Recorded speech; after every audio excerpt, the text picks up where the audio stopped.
Sungguh itulah perjalanan hidup umat-umatku.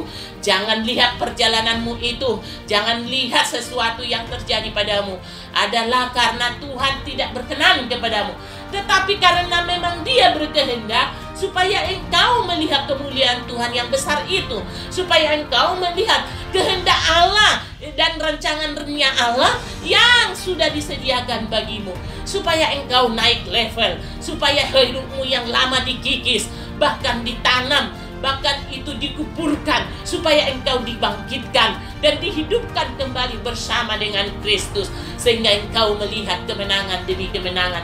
Bukan hanya engkau pemenang, tapi lebih dari pemenangan. Hidup berlimpah oleh karena kemuliaan Tuhan, sehingga engkau mengatakan, hidupku bukan aku lagi, tapi Kristus yang hidup di dalam aku. Aku akan membangkitkan roh umat-umatku untuk mereka berseru dalam namaku. Aku akan membangkitkan para prajuritku untuk mereka berperang bersama dengan anak-anakku, hamba-hambaku. Aku taruh rohku kepada anak-anakku, pada mulut hamba-hambaku, kepada mulut umat-umatku, supaya mereka bernubuat, mereka berbahasa roh, mereka diberikan penglihatan, supaya sempurnalah kasih karuniaku, supaya kelak aku datang, kutemukan anak-anakku dalam kemuliaan.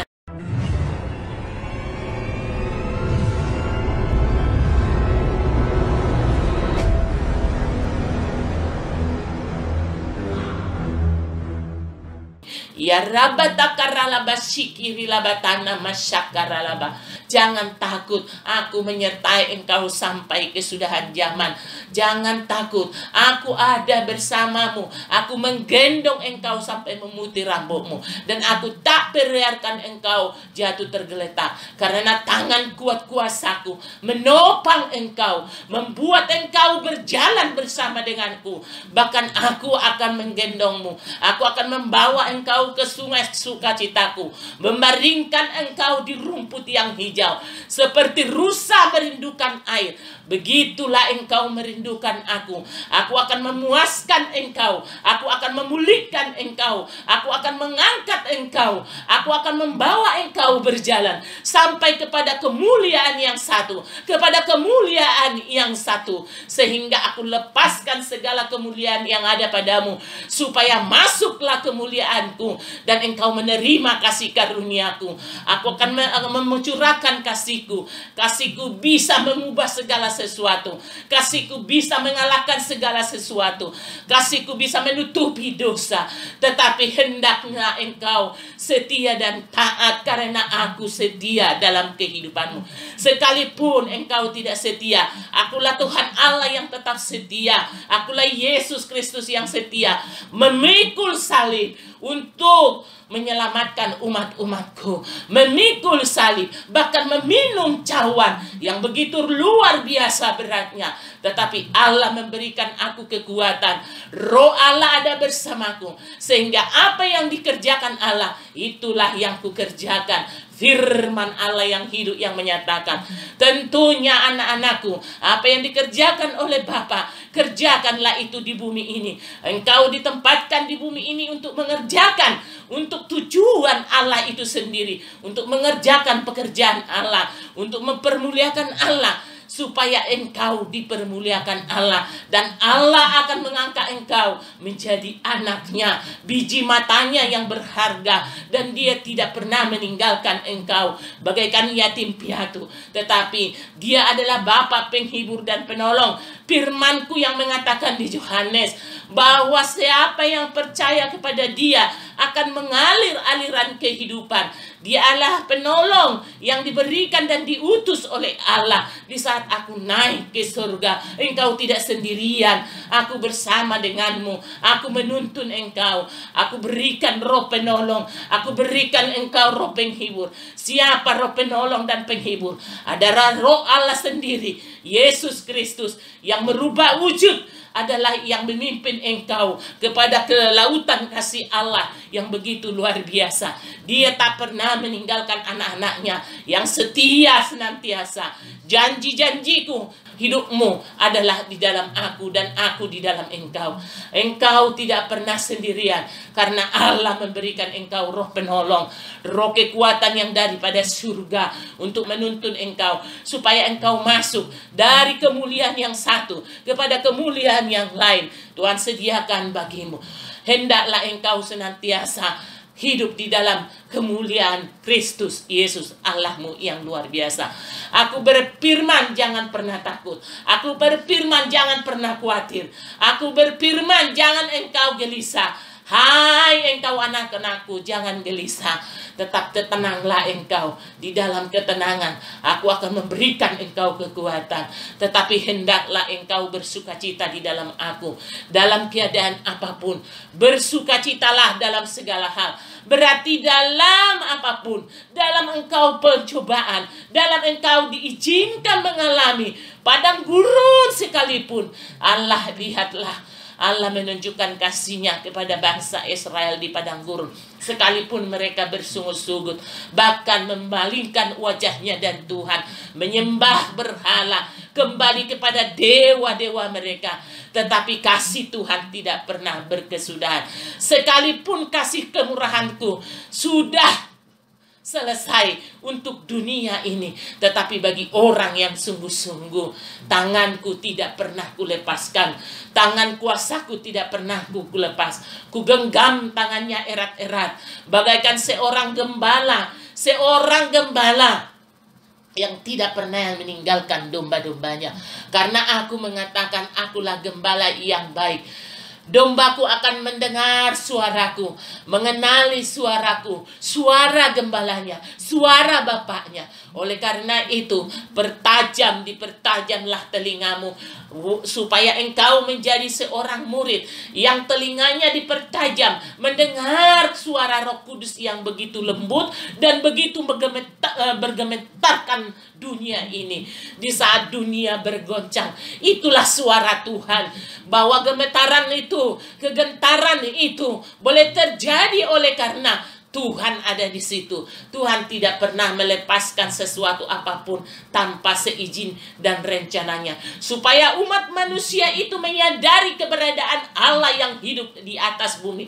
Karena hanya Dia yang menciptakan langit dan bumi, yaitu Raja di atas segala raja. Tidak ada yang mampu mengalahkan Dia. Tidak ada yang mampu menghalangi setiap rencananya.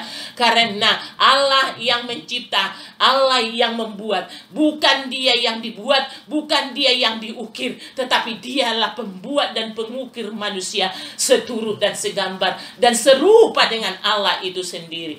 Oleh karena itu, hiduplah di dalam kekudusan, karena Allah yang kau sembah dan yang kau puji itu adalah Allah yang kudus, Allah yang hidup, Allah yang memerdekakan engkau dari dunia, dari jerat dunia ini. Dikala engkau, hai anakku, mari datanglah kepadaku. Hai yang letih lesu dan berbeban berat, datanglah kepadaku. Karena dari Dia adalah kekuatanmu. Dia adalah memberikan engkau kelegaan. Aku memberikan engkau air kehidupan. Aku akan memberikan engkau roti kehidupan yang tidak bisa diberikan oleh dunia ini, tetapi dari surga engkau menikmati. Setetes air kehidupan mengubah kehidupanmu. Sekeping roti kehidupan, engkau akan dikenyangkan dengan rupa-rupa kebenaran yang daripada Tuhan, dengan rupa-rupa kasih Tuhan yang menyenangkan engkau, dan engkau menyenangkan Raja di atas segala raja. Aku akan membangkitkan roh umat-umatku untuk mereka berseru dalam namaku. Aku akan membangkitkan para prajuritku untuk mereka berperang bersama dengan anak-anakku, hamba-hambaku. Aku taruh rohku kepada anak-anakku, pada mulut hamba-hambaku, kepada mulut umat-umatku, supaya mereka bernubuat, mereka berbahasa roh, mereka diberikan penglihatan, supaya sempurnalah kasih karuniaku, supaya kelak aku datang, kutemukan anak-anakku dalam kemuliaan, kutemukan dalam kesetiaan. Iman mereka tidak pernah goyang, firman mereka tidak pernah gugur, karena mereka tetap setia mengatakan Yesus adalah gembala yang baik, yang menggalakkan umat-umatnya masuk di dalam kehendak kemuliaan Tuhan, di dalam rencana Tuhan yang dahsyat. Setiap rencana Tuhan yang berasal dari Tuhan tidak akan pernah gugur, tidak akan pernah terlambat, tetapi tepat pada waktunya Tuhan. Mintalah kepada Raja yang memberi rancangan itu padamu. Karena aku yang berfirman, aku merancang hidupmu dari engkau belum ada di kandungan. Tuhan udah ciptakan, Tuhan taruh itu di dalam rahim seorang ibu yang mengandung. Maka firmanku yang mengatakan, berbahagialah seorang ibu yang mengandung anaknya, sekalipun dia merasakan kesakitan saat melahirkan. Tetapi itu adalah suatu kebahagiaan. Itu adalah bagian daripada rencana Tuhan. Karena apa? Karena Tuhan akan memperlihatkan kebahagiaan saat Tuhan memperlihatkan wajahnya lewat kehidupan anak-anaknya. Disitulah sebagai orang tua, sebagai ibu berbahagia. Ada fase-fase perjalanan hidup yang dirasakan. Perjalanan saat melahirkan, dirasakan kesakitan. Sungguh itulah perjalanan hidup umat-umatku. Jangan lihat perjalananmu itu, jangan lihat sesuatu yang terjadi padamu adalah karena Tuhan tidak berkenan kepadamu, tetapi karena memang Dia berkehendak supaya engkau melihat kemuliaan Tuhan yang besar itu, supaya engkau melihat kehendak Allah dan rancangan-Nya Allah yang sudah disediakan bagimu, supaya engkau naik level, supaya hidupmu yang lama dikikis, bahkan ditanam, bahkan itu dikuburkan, supaya engkau dibangkitkan dan dihidupkan kembali bersama dengan Kristus, sehingga engkau melihat kemenangan demi kemenangan. Bukan hanya engkau pemenang, tapi lebih dari pemenangan. Hidup berlimpah oleh karena kemuliaan Tuhan, sehingga engkau mengatakan, hidupku bukan aku lagi, tapi Kristus yang hidup di dalam aku. Ini firman yang lebih luar biasa dalamnya. Kalau Tuhan ada, hidupmu adalah Tuhan. Tuhan sendiri mengalami pencobaan. Lihat bagaimana dia dibawa ke gunung oleh si iblis, diberikan kemuliaannya. Tetapi Allah berfirman, jangan cobain Allahmu sendiri. Apapun yang disediakan dunia ini tidak lebih mewah, tidak lebih mulia. Itulah penderitaannya. Bahkan meneteskan air mata saat kehidupannya diambil daripada dia. Cawan yang luar biasa itu sudah dilalui oleh Allah Yesus Kristus yang datang ke dunia ini sebagai manusia yang mau menderita, mau menanggalkan sifat-sifat keilahiannya, di mana keilahiannya itu bisa berkuasa atas dunia ini. Tetapi itulah kasih Tuhan, karena begitu besar kasih Allah akan dunia ini. Dia melewati fase-fase itu, dia melewati masa anak-anak, dia melewati masa dewasa, masa remaja, masa dewasa, sampai dia masuk dalam kehidupan yang Tuhan berikan untuk meminum cawan yang begitu pahit rasanya. Tapi dia dikuatkan oleh Roh Allah karena dia anak Allah. Dia adalah putra Allah yang tunggal, yang mau menderita untuk orang-orang yang diselamatkan.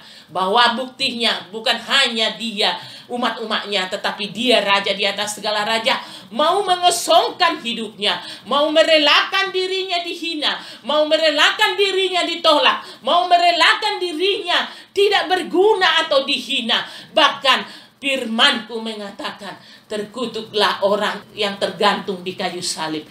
Sungguh luar biasa. Siapa Allah yang mampu melakukan seperti ini selain daripada Kristus Yesus? Siapa raja yang bisa mampu melakukan itu? Raja yang egois, raja yang tidak martabat. Dia tidak akan menanggung seperti itu. Dia tidak mau mengambil alih seperti itu kepada rakyatnya. Pasti rakyatnya menjadi tumbal daripada keegoisan dan kesombongannya. Tetapi ada raja yang tidak memperdulikan, yang tidak mau dibilang raja yang egois, tapi dia mau rela mati untuk umat-umatnya. Dia rela mati untuk hidup berkemenangan, disediakannya kehidupan yang kekal. Air kehidupan yang daripada surga menetes kepada kehidupan umat-umatnya, sehingga ada kelegaan saat engkau mengalami kekurangan, saat engkau mengalami kesusahan. kesusahan dan kekurangan, Tuhan boleh izinkan supaya engkau melihat kemuliaan cara kerja Allah yang luar biasa dalam hidupmu. Oleh karena itu, jangan pernah menangis.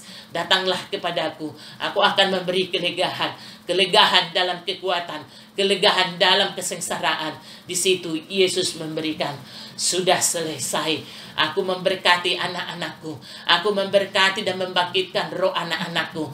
Jadilah engkau penuh dalam kepenuhan Roh Kudus, supaya engkau terus menyala-nyala rohmu, tidak padam, tetapi engkau menjadi terang. Firmanku yang mengatakan, seperti Daud juga, roh Tuhan ada padaku, karena dia saat jatuh dalam dosa, dia bangkit lagi. Dia tahu raja itu, dia tahu Tuhan itu menyertai dia, dia tahu dosa yang dilakukannya itu tidak mampu masuk dia ke dalam Tuhan itu sendiri, sehingga dia datang untuk mengampuni segala dosa-dosanya. Kasih Tuhan itulah, sehingga dia bilang, mari bangkitlah, terangku sudah terbit atasmu. Karena terang itulah menerangi hidupmu.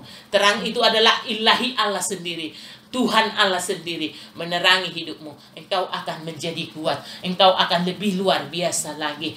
Lihatlah dunia ini yang diciptakan. Oh, gelombang di mana-mana.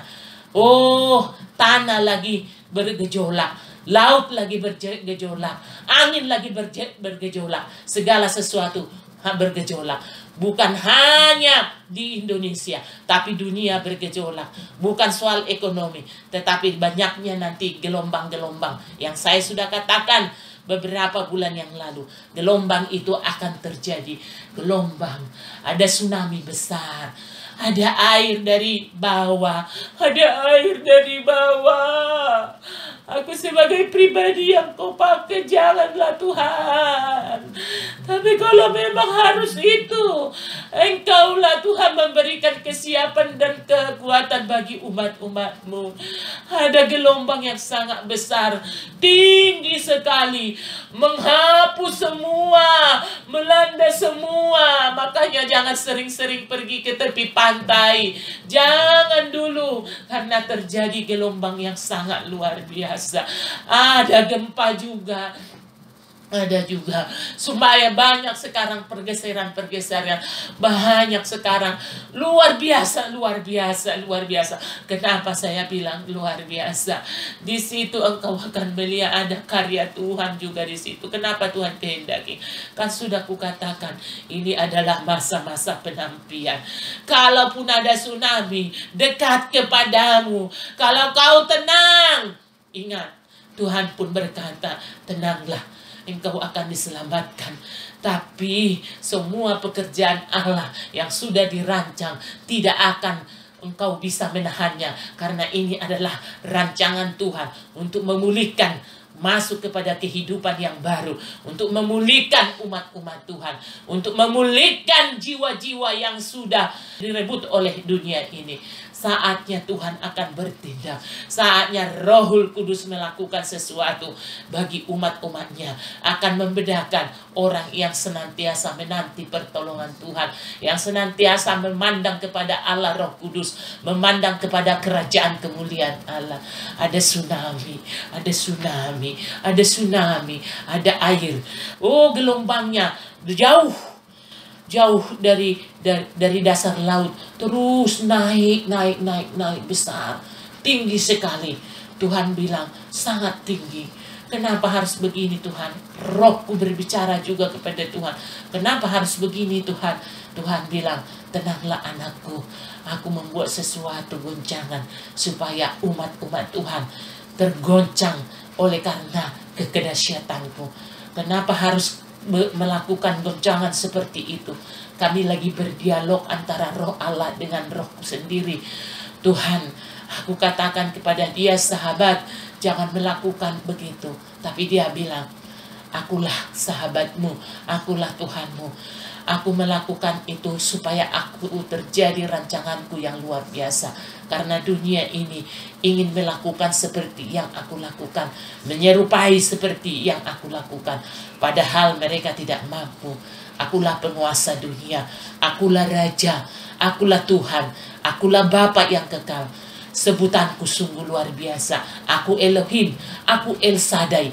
El Shaddai, El Shaddai, Allah Maha Besar.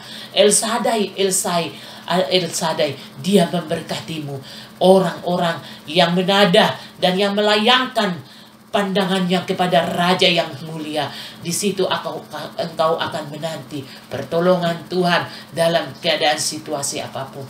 Kau akan melihat sebentar lagi, kau akan melihat bukan hanya Indonesia, dunia akan mengalami goncangan. Bukan hanya tsunami dari air yang ada di kolong, tetapi itu akan menggoncangkan dunia, akan menggoncangkan bagaimana dunia akan digoncangkan dengan keadaan-keadaan yang tidak menyenangkan. Tetapi inilah kesempatan mereka juga mengambil kesempatan dalam hal ini untuk menunjukkan identitas mereka, untuk menunjukkan jati diri mereka.